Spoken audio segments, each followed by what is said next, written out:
नमस्कार दोस्तों। और आज हम लोग पढ़ेंगे सामाजिक विज्ञान की खनिज तथा ऊर्जा के संसाधन। देखते हैं, लिखा है भू प्रॉपर्टी पृथ्वी की विभिन्न खनिजों के योग से बनी चट्टानों से निर्मित होती है। इन खनिजों में उपयुक्त विधि को शोधन करके धातुएं निकाली जाती हैं। खनिज मानव का खनिज महत्वपूर्ण योगदान है।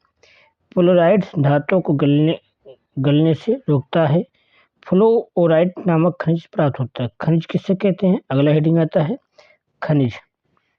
खनिज होता क्या है? खनिज वे धातुएं जो धरातल के नीचे खोदकर निकाली जाती है उन्हें खनिज कहते हैं। खनिज प्राकृतिक रूप से निकलने वाला पदार्थ होता है जिसकी अपने भौतिक विशेषताएं होती है, जिसकी बनावट रासायनिक गुणों से व्यक्त की जा सकती है। खनिज कच्चे पदार्थों से मिली जाती कच्ची धातुओं से मिलकर बने होते जिन्हें अयस्क कहते हैं। वर्तमान युग जो है खनिजों का युग कहा जाता है। खनिजों की वर्गीकरण दो प्रकार से किया जाता है, धात्विक खनिज और अधात्विक खनिज। जिन खनिजों का खदान साफ करने के बाद मिलता है उन्हें कहते हैं धात्विक खनिज, जैसे सोना, चांदी, लोहा, तांबा आदि। उसके बाद आता है कि अधात्विक खनिज, जिसमें खनिज खुर्ज कर विभिन्न आकृतियों में बदला जा सकता है, जैसे कोयला, पत्थर, जिप्सम। ये सब क्या हैं? प्राकृतिक गैस हैं। ठीक।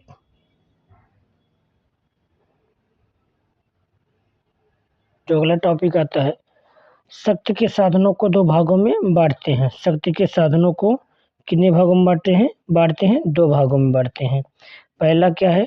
लकड़ी, कोयला, खनिज, प्राकृतिक, जल विद्युत। अगला था गैर परंपरागत स्रोत, जैसे सौर ऊर्जा, पवन ऊर्जा, बायोगैस, ज्वारीय ऊर्जा, जल विद्युत। ये सब क्या है? गैर परंपरागत हैं। अगला आता है खनिजों की उपलब्धता। क्या आता है? खनिजों की उपलब्धता। सामान्यतः खनिज अयस्क के रूप में पाए जाते हैं। भारत की भूमि पर खनिज विविध प्रकार की पाई जाती हैं। अगला आता है रेड होल खनन, जो राष्ट्रीयकृत खनिज है, जो मेघालय के कोयला, लौह अयस्क, चूना पत्थर, डोलोमाइट आदि प्रकार के निक्षेप से पाए जाते हैं। जो आगे देखते हैं, इसके बाद आता है कि लौह अयस्क। क्या आता है? लौह अयस्क आधारभूत खनिज है। धात्विक औद्योगिक विकास का आधार है, विकास की रीढ़ है। भारत की उच्च कोट लौहांश युक्त अयस्क में धनी होती है। भारत में जो मैग्नेटाइट सबसे सर्वोत्तम लौह अयस्क होता है, जिसमें 70% लोहा पाया जाता है। लौह अयस्क की पेटियां अलग अलग हैं। लौह अयस्क की पेटियां क्या है? अलग अलग हैं। अगला आता है जैसे दुर्गा अस्त्र पेटी, वल्लाद चित्र दुर्ग, चिकमंगलूर टुमुक पेटी, महाराष्ट्र गोवा पेटी। ये देखिए पेटी का नाम दिया। अगला था मैग्नीज इस्पात के निर्माण में मैग्नीज का प्रमुखता से प्रयोग किया जाता है। यह एक टन इस्पात बनाने में लगभग 10 किलोग्राम मैग्नीज की आवश्यकता पड़ती है। अलौह खनिज, जिसमें लौह नहीं पाए जाते, जैसे तांबा, बॉक्साइट। तांबा जो है भारत का क्रांतिक रूप से न्यून है। जो तांबा पाया जाता है झारखंड में पाया जाता है। कहाँ पाया जाता है? झारखंड में पाया जाता है।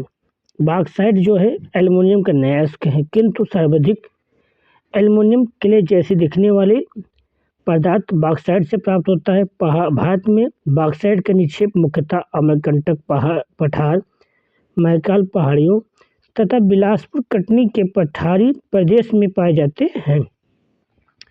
उड़ीसा भारत का सबसे बड़ा बॉक्साइट उत्पादक राज्य है। क्या है? सबसे बड़ा उत्पादक राज्य है। अधात्विक खनिज, अभ्रक एक ऐसा खनिज जो प्लेटो के द्वारा पाया जाता है।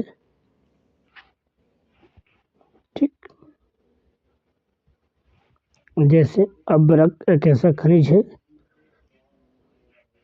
जो पतझड़ क्रम में पाया जाता है। इसके चादरों में बी पैटर्न आसानी से हो जाता है।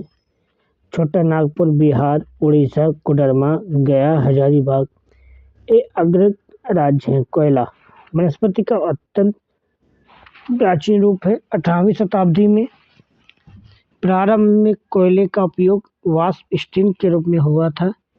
कोयले औद्योगिक क्रांति के जनक माने जाते हैं और आज विश्व का लगभग 28% कोयला इसी से प्राप्त होता है। कोयले कई प्रकार के होते हैं। एंथ्रासाइट होते हैं, बिटमाइट होते हैं, बिटुमेन्स होते हैं, लिग्नाइट होते हैं, पीट कोयला होता है और पेट्रोलियम होता है। ठीक, अब इसी क्रम में आगे देखेंगे। खनिजों का तेल आप देख लीजिए। अब इसे मैं ऐसे इम्पोर्टेंट पढ़ाता जाऊंगा और क्योंकि कल पेपर है आप लोगों का और आप लोग इसे एक बार देखते जाइएगा, सिर्फ देख के पढ़ के जाइएगा क्योंकि ये आपके एग्जाम में कल हेल्पफुल बहुत करेगा। पेट्रोलियम संरक्षण, प्राकृतिक गैस जैसे दामोदर घाटी परियोजना कहाँ पर है? दामोदर नदी पर है। किस बात पर है? वर्मीबात, मिलेनियम, मेथान, किनार, पाथ, पंचपहाड़ी, हीराकुंड बांध परियोजना किस नदी पर है? महानदी पर है। चंबल घाटी परियोजना चंबल नदी पर। भाखड़ा नंगल परियोजना सतलज नदी पर है। अगला आता है परमाणु ऊर्जा संयंत्र तारापुर महाराष्ट्र में, कैग कर्नाटक में, कलपक्कम तमिलनाडु में, रावतभाटा राजस्थान में, नरोरा उत्तर प्रदेश में, काकरापारा गुजरात में है। आप लोग इस प्रश्न को पढ़ के जाइएगा। अगला स्लाइड आता है विनिर्माण उद्योग। क्या आता है? विनिर्माण उद्योग आता है।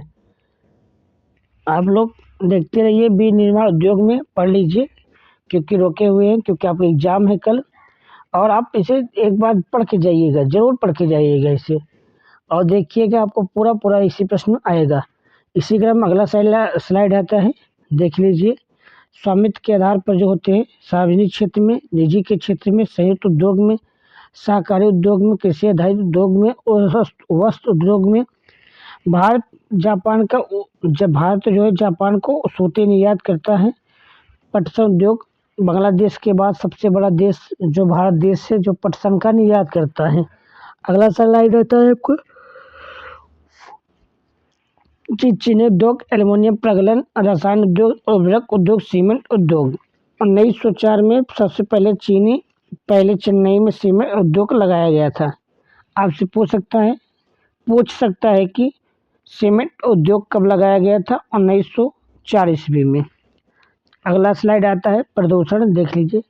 प्रदूषण कई प्रकार के होते हैं। जल प्रदूषण, वायु प्रदूषण, ध्वनि प्रदूषण। मनुष्य में जो आवाज़ सुन सकता है वो डेसिबल में हो सकता है। ये लोग आप स्लाइड देख के जाइएगा। देखिए, लोहा 4 प्रकार का होता है। लोहा कितने प्रकार का होता है? 4 प्रकार के पाए जाते हैं। ये देखिए। अगला आता है स्लाइड, आपका अगला स्लाइड आता है राष्ट्रीय अर्थव्यवस्था की जीवन रेखाएं। भूतल में 3 प्रकार के माध्यम हैं। कितने माध्यम हैं? 3 प्रकार के, सड़क, रेल और पाइपलाइन। सड़क मार्ग देखिए क्या क्या है, पढ़ लीजिएगा।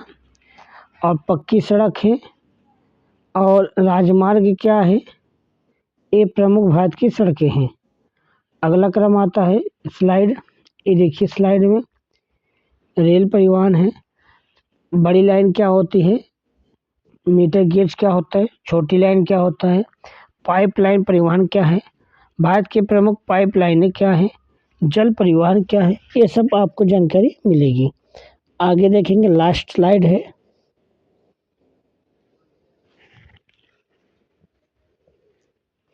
देखिए ये स्लाइड है और यहीं तक आप पढ़ के जाइएगा, एक बार देख के जाइएगा और आपको लगेगा एग्जाम में हम देख कर आए हैं। धन्यवाद।